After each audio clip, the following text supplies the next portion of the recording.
As quickly we get into the action, Tiff, these first encounters are everything. Who wins their POI? Who clears them off? And like I think Taylor used the word alpha. Who's going to alpha a team at their drop spot and maybe try to make that opposition pivot? And it seems like Control Deck trying to do a lot of that right as we get started with our very first circle, which is favoring that western side.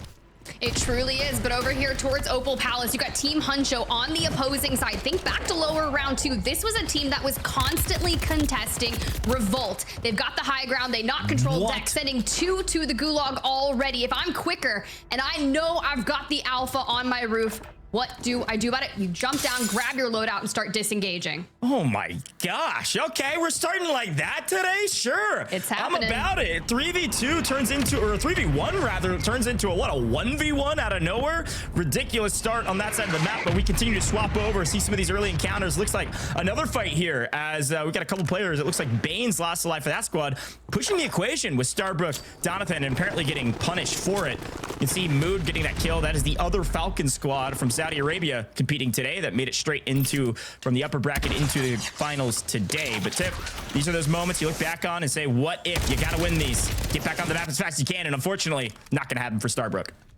Well, let's see if Banes can have any better luck here. Must-win situation to keep the dream moving for map number 1. We've already moved up and just kind of looking for angles here. Shots coming out, so it's going to give them information. But then we get tagged up and can't move. And, well, our first team out. Yeah, out of here. They got 34th in upper bracket. They came in seated 31st, and now they are in the lobby rethinking their life decisions. This is brutal first start, but somebody's got to be the first team out, and we witnessed it here on main stage as we continue to hop between POVs. What will they do different, or will they just try to win their gunfights early next time?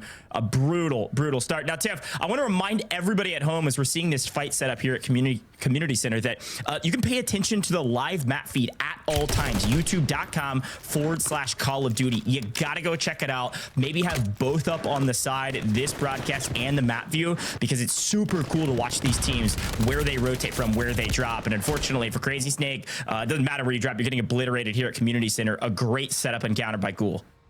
Yeah, and the resources are so low for the players that are remaining, but Ghoul's team is going to need to grab those eliminations. The teams that got out to some of the earliest starts in the NA finals yesterday really teetered on that leaderboard. So it just depends on that consistency that you're looking to maintain. But drop number 1 is always a solid chance to get a read on the lobby and how it plays out. Now, granted, it does get more aggressive drop by drop, but for now, clearing out the south side isn't the worst way to go about. But let's check in with some of our other squads. Yeah, this is all the way up on the north hand side. This is right between Levin Resort and Popov. A lot more teams in this area than North America, and it's, well, because Biffle's not playing. There's not SSD up here. Everybody seemingly on even ground. Now, a lot of teams wouldn't say that. We asked a lot of these teams, Tiff, what their hardest team to kill was in their region, what the easiest team to kill was, and a lot of the answers were essentially just Inkyo or nobody, frankly. True. And it's pretty impressive to have a bit of fear around your name, but a lot of these EU teams will not back down from a fight, and you're seeing that in the kill feed there. Several teams getting wiped, a lot of early fights across the board, and here Popov, here's the fight. Freddy down, Zanks, Savvy Ultra's last 2 alive. 6 squads are over here in Pop-Off Power, so any fight that breaks out, the chance of being 3rd, 4th, and 5th party, it's going to be an absolute brawl here. So Savvy Ultras will need to remain relatively healthy throughout it, but let's check back in with Palace. Robstar on the screen looking for Huncho, who can't seem to catch a break here in drop number 1. They did get all members back on, but now down to just 2. Woo, Rob making it look easy. Playing some pubs here, Rob. Great shots down below. Player advantage. They win that 9 times out of 10. Very well done. Well executed. Got high ground positions. You can play the flanks. You get the trap. Perfect. Now, you see a lot of these teams. I want to remind everybody at home, too, like, you know, you've probably been watching all week. You don't need a reminder. But based on our podcast review, we get to see a lot. And one of the things that you can see is those players holding the flag. That means they're doing the most wanted contracts. A lot of teams do this to try to get a bunch of cash. It's risky, though. If you get punished, Inxio squad on your screen. Really the only other team that was ever listed as a scary squad to watch out for. And for good reason. They're seeded first. They won the upper bracket. They beat out the young gun Inkyo and Grom and Heed. So watch out for this team. Probably the longest standing trio in EU Warzone history. Been competing for years now together, and now everything's coming together. It definitely is, and Ghoul's squad gonna be on the opposing side of this one. They haven't left Community Center, and Engsy and Stuo both falling very low, but it doesn't matter because they cleaned it up. They hit the regain. We destroyed the trophy. Maybe we're gonna hit that rotation. I did see a small pip there which shows where the circle is going to be pulling to. It does center up with Cargo in the north, Zaravan City in the south. Now, if history repeats itself from prior zone pulls that we've witnessed throughout our World Series of Warzone, this can be very fickle. We've seen it go to Cargo, and we've also seen it pull back towards the waterway just north of the city. Yeah, I'd love to have our analysts in our chat here with them to like wager on where the next circle is going to pull to. Where's the end circle going to be? Enigma said reeks of Cargo this, which is so just very British. So shout out to Enigma, shouting out Cargo. I think he's probably right, but I think you're also correct. If we've seen it pull to that kind of north end of the city, this still could go bridge. I mean, we've seen that circle what 3-4 times now. This could go bridge north of city, south of Seaport very easily still on that far western side of the map. But I think the team set up in Cargo, which is only a few, probably had the best chances to set up for what's new. But we've got Chow on your screen. That's not bad, Uncle. Really a fluctuating difference in performance across every stage of this competition. Always going to be one of those teams that has one of the largest fan bases, but end of the day, it's just about how they succeed on the map in front of them. Really looking for this team to play for more kills. They're fairly centrally located. They have decent placement throughout all stages of the competition. It's just about finding a ton of eliminations. And so I wonder even if maybe some more hot drops, maybe just teams contesting them more here in our grand finals could have an opportunity for them to creep up the leaderboard.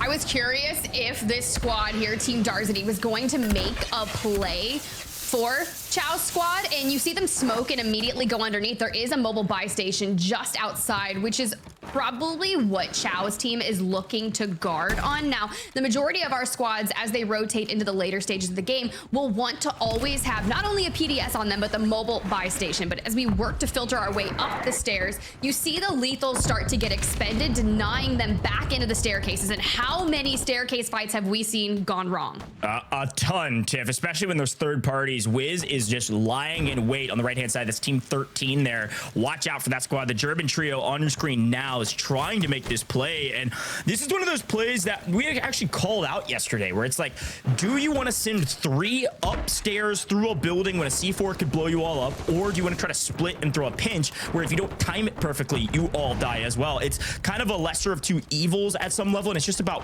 what works best for your team, specifically what resources you have. So as it's a little bit of a stalemate over there, we're going to swing around as Freddy, Savvy Ultra, Zanks, they went through the ringer of the Italian roster mania and have apparently come out somewhat successful to be here in the regional finals.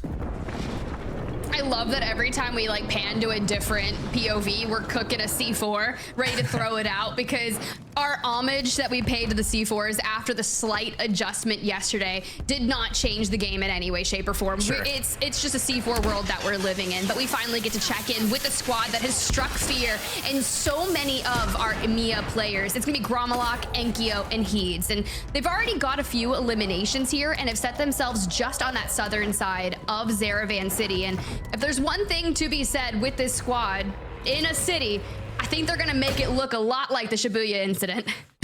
Yeah, that first trio is so dang good when they're moving on all cylinders, and so far so good for them. Rotating quite well, making their moves into the zone. Quick look overhead, this Darzity squad, again, German trio, still looking for their competition, and it seems like everybody else said this is not worth our time. We know it's not going to end in Old Town, and we're right on the edge of Old Town. The only team closer to that edge would be Team 13, a little bit further away, and then this squad, Team 24, which is Chow. So both of these teams, yes, in zone, yes, seem comfortable for now, but frankly, Tiff, if we've learned anything through the last however many games of Warzone we've watched at this point, early rotations get paid. The problem is, I don't think this team has a kill to their name yet, which means rotating early and playing for placement at this point will do them little to no good as well. So I almost, if I'm this team, I want to hunt the edge of circle. I mean, look, for the teams that have rotated early and found themselves down in condos, this is one of the catalysts of that experience, right? You'll have 4 or 5 squads in a very small amount of space. Bakes the res and doubles down, gets the knock right onto Marcus. I don't care if you won 2 maps back-to-back in that lower round 2. We're talking about a massive skill diff in this lobby, but the reach out comes through. And man, Ben, last standing. Can we get Walker back up on the feet for now? Yeah, it's honestly great timing for them. It was the perfect execution to get the res off before he's able to get chowed. So able to stay alive, both teams on 2, and there's another team lurking around the corner as well, third partying. So if they take this encounter the wrong way, B Groovy Squad, that's team 30 on the left-hand side of that mini map, they're going to swing in and just clean up the rest of these kills, which will be a huge value add here in the early to early mid game. Again, zones of activity. We always talk about this with Warzone. Early game, mid game, late game. Mid game's all about rotations, but you have to find some kills in those rotations if you're not landing fairly hot and getting some early eliminations. The teams that find the most success usually win the early gunfights, then rotate early and set up for placement. The problem with that strategy is it's very high risk. If you lose your early gunfight, you're going to be the blender and you might not qual. Yeah, very valid, right? And I think a lot of our teams have decided to move towards condo. Once we see circle 4 pop here in just a moment, we'll get a better iteration of where that zone is going to and who's right. Yeah, it centers up right over condos. Everyone has made the proper call. A lot of teams in the early stage you mentioned earlier, most wanted's great value to get that early cash, early loadout, but a lot of teams decide to favor recon contracts if they can secure them. And for those that get that early rotate, can you defend it? You've already got, let's see, you have Team Zach in there as well as Team Blade in the mix. Yeah. Ilgoy, Clavson, and co. from that mobile buy station in Cargo. But for the teams that have found themselves collapsing in Old Town, that water rotate is one of the most atrocious. So I'm really glad that you can immediately see Team Shucks try to get ahead of the curve. Yeah, and you saw Gromma like they're in team 2. They're on the south side, about to pinch into about 3-4 teams. You can see them just the edge of our map now creeping out of condos here. On the north side is Team FIFA Kill. So you have 2 of our top teams, at least in our minds, maybe not on paper for Team FIFA Kill, but they're kind of pinching the competition north and south, and you're gonna have to go through either of those teams if you rotate in those angles. And then the only other angle open is the one you called out with Shucks coming over the river. So this is gonna be brutal for any team coming in super late, specifically looking at team 28, which is Skinner's team. That's Pink Turtle's team. It's a lot of people's Underhorse squads out there. They had a great performance in lower bracket round 2, but haven't had much else to write home about. So a ton of info, a ton of things to talk about. But right now, C-Town, place to be, right on the edge of zone. This is going to be very, very tough rotation after this. You can't tell on this map, Tiff. They're not in zone. This is C-Town on the far right-hand side of it. You're actually across the river. You've got to make a rotation, and they're so late. Here comes the creeping gas. That this is going to be brutal if they don't go now. Right now, the shoreline is open, and here they go. Hey, as long as you filter through this building, it gives you cover as you work your way deeper into Cargo. Now, knowing that they've timed this quite properly, you've got Shucks' squad that has already moved into the line of fire from multiple squads. So good timing here from Chow. Now, I want to call your attention over towards that seaport side of things. Squad number 11, H-Mood, just took a water rotation as far out as humanly possible and have really made it out towards that peninsula of buildings before navigating into the warehouses of Seaport. And I think it's going to be interesting. Now, can Chow get in? We've got a team to contend with. Yeah, and frankly, this late rotation, it ended up working out decently. There's only one team here, and looking at our map view again over on YouTube, you can look at it at all times. This is the only team in the area at all until a third party comes in, so they must win this fight, and they must win it quickly. Unfortunately, I think it's going to go the other way. Maybe a couple C4s can turn it around. It's all on the back of Chow, who has little to no kills, rather 0 kills to his name, and now all by himself. 0 chance they're winning this one. And unfortunately, this is what happens is if you rotate in late, you have to win your 3v3 and you're already at a disadvantage because the team's already set up waiting for you. So a brutal map for them. Chow's team only walking away with a couple points and likely full wiped out of this lobby. So as we swing back over to one of our crowd favorites and on paper favorites to win it all, they've set up fairly early here in condos. And Tiff, frankly, I'm not seeing a lot of kills from this team, which is a little bit abnormal. Considering they've rotated from Manor throughout City into condos and have minimal eliminations, it's tough, but also smart, right? You haven't really provided a lot of resistance, and some of our players in the interviews yesterday were focus on your position, let those eliminations come through. Heats has 2, so we've got some, and it doesn't have to be anything that's crazy. You just have to get yourself inside the top 12. Now, granted, with that circle centering up aboard this squad, you have to start looking at our teams that are going to be fighting from the outskirts looking in. This team, HMood here, that I was calling attention to, made that crazy water play to rotate just on the south side of Seaport. You do have Stuo, Engsian, and Patsuka to your west, who are rivaling you in terms of elimination. So what are you going to use to take them down? Because you have to contend with Bridge and that #1 seeded team. Oh, this is such a brutal spot. Like, on paper, it doesn't look bad. And you look behind you, you're like, oh my gosh, the team on Bridge can easily take us out right now. And I think this is the right play from HMood. They lose one, and then they need to back up to a place of cover where they can't get shot from multiple angles and still don't have a lot of room. So now we just hide in the trash cans like little raccoons. Like, this is a really, really tough spot. Now, they do have a sizable amount of eliminations. So, hey, they've got a decent score in their hand if they can outlast, outwit, and outplay, as they say in Survivor, and stay alive to top 10, because you need a 1.6 multiplier to make these kills really help you out on the leaderboard. Because, again, frankly, we're looking for like 11-point average, and they're probably sitting at about like 9 right now without a sizable multiplier, Tiff. Yeah, they definitely have 9 eliminations across the board. HMood with 5.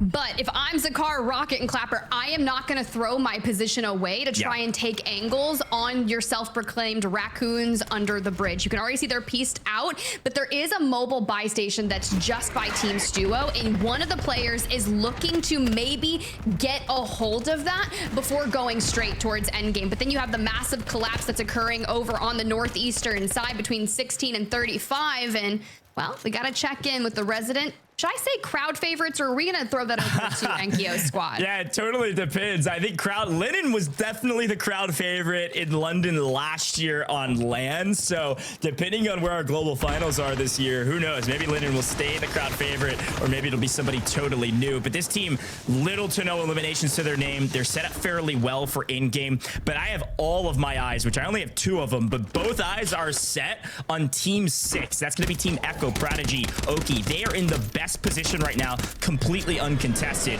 Hopefully some of these teams can pick up kills in rotation so that somebody can contest Team 6, but they are just hanging out, waiting on somebody to try to contest them. Same with Gromlock squad. They have a nice high ground position. They can play roof if they want. They can play these windows if they need more cover.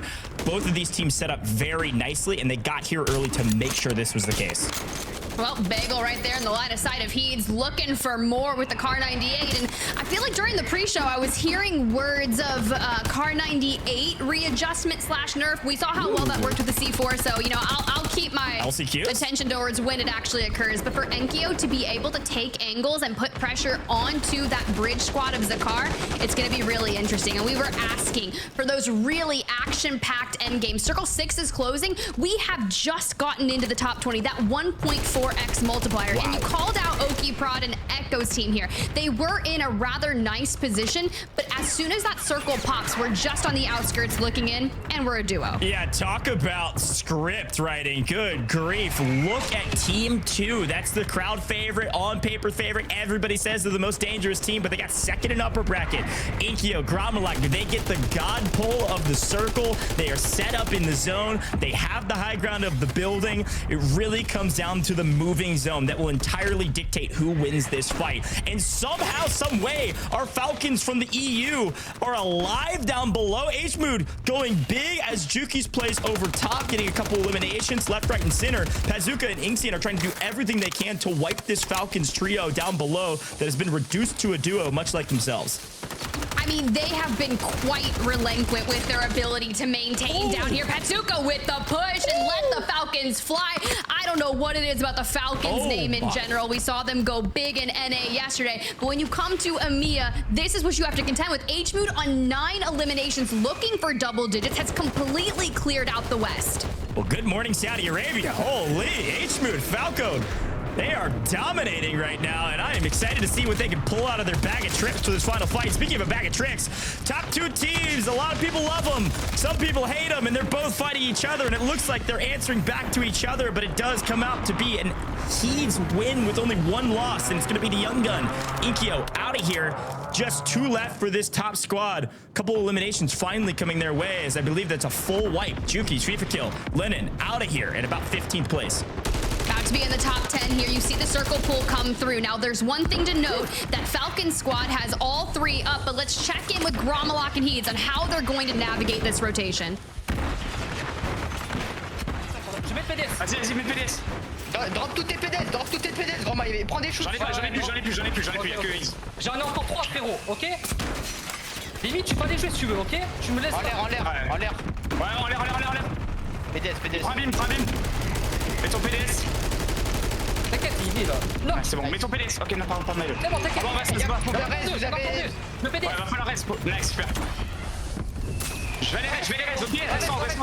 Non, t'as l'argent. Oh, I love this play. They still have high ground position, and you can hear PDS. Even if you don't speak French, you know what the word PDS means. They are staying on this high ground, continuing to use PDS after PDS as Heeds goes massive. Just 1v3 to team on the ground. Are you joking me? We got to watch that back at a replay somewhere. That is an unbelievable instance. But look who is still alive. The raccoons, the possums, whatever animals you have in your region go massive on a heady, on a crane with Noah, a bulldozer, C4s, a wipe, and a win. The Falcons are on top. Saudi Arabia is on top. Welcome to EMEA. This is a different region, folks. Holy crap. It's what you love to see. The fact of the matter is that rotation from the south through the water to put them on that peninsula in Seaport, the ability to clean up that top-rated team of Patsuka, Stuo and Co, and then secure the West. Even when they came down and had the player disadvantage, we were down to a duo at one point, and you keep regenerating, getting your squad back into the fray. As we go through the last stand, you can see they are alone on the western side. They go to that early circle pull through gas and just hold out everyone that tries to rotate on them.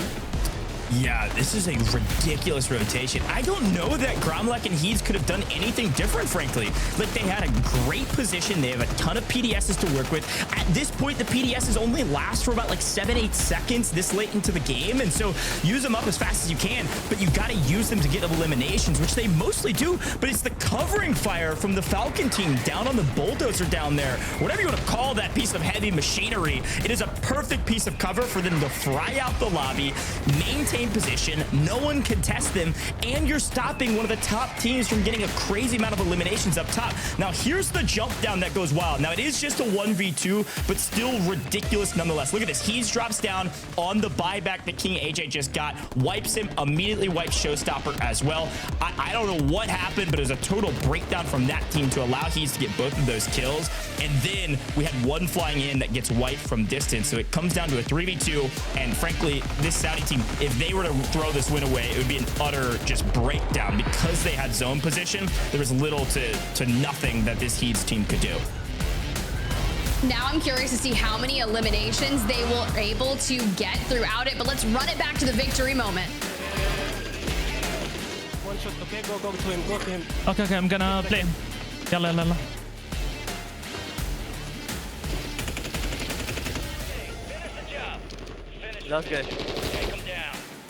Let's go, huh? On you, Muhammad. Nice, عمري يا عيال.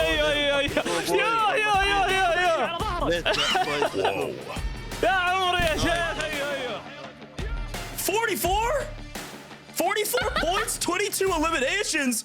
I think that might be the biggest game we've seen at any stage of the competition that's been broadcasted here on Call of Duty. A ridiculous start. Our Saudi Arabian friends may have just all but punched their ticket